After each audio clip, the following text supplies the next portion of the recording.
इतने परेशान हो चुके हैं कि अब तो बस यही मन में आता है कि आत्मदाह कर ले। तो मैं मिलिट्री वाला हूँ, मैं फौजी हूँ, मैं देखियो पता नहीं क्या थे क्या कर दूंगा तुम्हारा।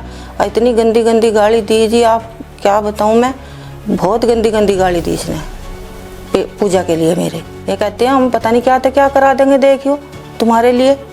सहारनपुर निवासी सुरेंद्र सैनी ने परिवार सहित आत्मदाह की माननीय राष्ट्रपति से क्यों लगाई गुहार।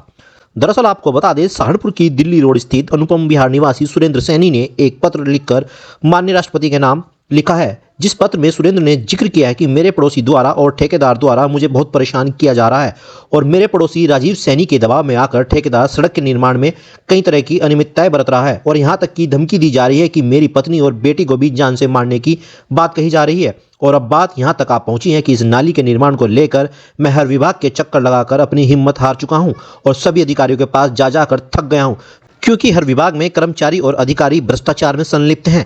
यहाँ पर न्याय सिर्फ रिश्वत देने वाले को ही मिलता है। और अंत में आज माननीय राष्ट्रपति के सामने आत्मदाह की मैं मांग करता हूँ। हालांकि इस पूरे प्रकरण की क्या कुछ सच्चाई है, यह तो एक जांच का विषय है और जांच के बाद ही दूध का दूध पानी का पानी होगा। देखिए हमारी खास रिपोर्ट। मेरा नाम अंकुश कुमार सैनी, अनुपम विहार कॉलोनी, सहारनपुर, दिल्ली रोड। पूरा मामला भी यही सर ये है, मेरा जो पड़ोसी है आए दिन परेशान कर रहा है काफ़ी टाइम से। इनका नाम है राजीव सैनी और इनकी पत्नी का नाम साधना सैनी। काफ़ी टाइम से हम लोगों को परेशान कर रहे हैं, कभी हमारे नाली के पानी के ऊपर, कभी हमारे गली में को निकलने के ऊपर, हर तरह से परेशान कर रखा है। कभी बिजली के तार को लेके हमने हर जगह पे पुलिस में भी कंप्लेन की है, नगर पालिका में भी, हर जगह पे, हर विभाग में हर तरह से कंप्लेन दी है, लेकिन कोई सुनवाई नहीं हुई आज तक। इन्होंने नाली में जाली अड़ा रखी है, हमारा पानी रोक देते हैं।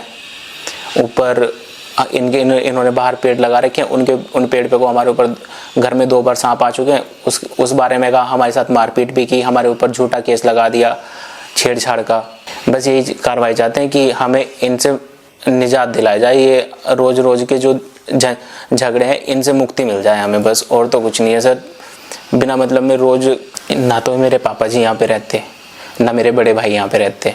मैं भी बाहर चला जाता हूँ दिन में दुकान पे, मेरी मम्मी, मेरी भाभी कभी कभी आती है, उनके साथ झगड़ा करती हैं। अब तो इतना बुरा हाल हो गया है कि कुछ कह नहीं सकते। अब तो बस योगी सरकार से हाथ जोड़ के यही विनती है कि हमें इस सारे झंझटों से मुक्ति दिलवाएं, क्योंकि किसी भी विभाग से हमें कोई सहायता प्राप्त नहीं हुई है अभी तक। इतने परेशान हो चुके हैं कि अब तो बस यही मन में आता है कि आत्मदाह कर ले, मर जाए बस किसी तरह, क्योंकि निकलना गली में से बंद, पानी निकलना हमारा बंद, कोई हमारे यहाँ आ जाए तो वो दिक्कत पड़ोसी को। मेरा नाम वीरमती है जी। वो है जी, मेरे पैरों में दर्द है, घुटनों में दर्द है था। जब मैं ठीक होती हूँ तो मैं मंदिर में पूजा करने चली जाती हूँ। जो मेरे पे नहीं जाता तो मैं शाम के टाइम पूजा कर लेती हूँ बेल पे। अभी तो नहीं, जब से मैं यहाँ आ रही, जब से मैं पूजा करती थी।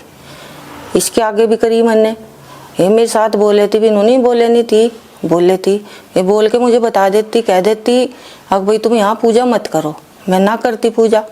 इसका पति, इसका लड़का, ये तीनों छत पे चढ़े। छत पे चढ़ के शाम के टाइम 7:30 बजे के बाद करीब ये छत पे चढ़ के कह रहे आली आली। मेरे को तो कोई मालूम नहीं था, मैं पूजा करके चली। इसने गाली गलौज कहने की, हाँ पूजा क्यों करती हो। मैंने कहा भाई मैं तो पहले से ही करती हूँ, तुम्हें कोई परेशानी सी मुझे आराम से कह देते, मैं मान जाती, ना करती भाई मैं पूजा, कोई बात नहीं थी। जब आपको कोई दिक्कत थी पूजा करने से, तो इसने छूटते ही कहीं मुझे कहा तुम टोट के करते हो, कुछ कहते हो, मैं मिलिट्री वाला हूँ, मैं फौजी हूँ, मैं देखियो पता नहीं क्या थे क्या कर दूंगा तुम्हारा। इतनी गंदी गंदी गाली दी जी, आप क्या बताऊँ मैं, बहुत गंदी गंदी गाली दी इसने पूजा के लिए मेरे। उस टाइम पे मेरा बेटा आ गया, मैं तो फिर ये बात कह के घर वापसी चली आई।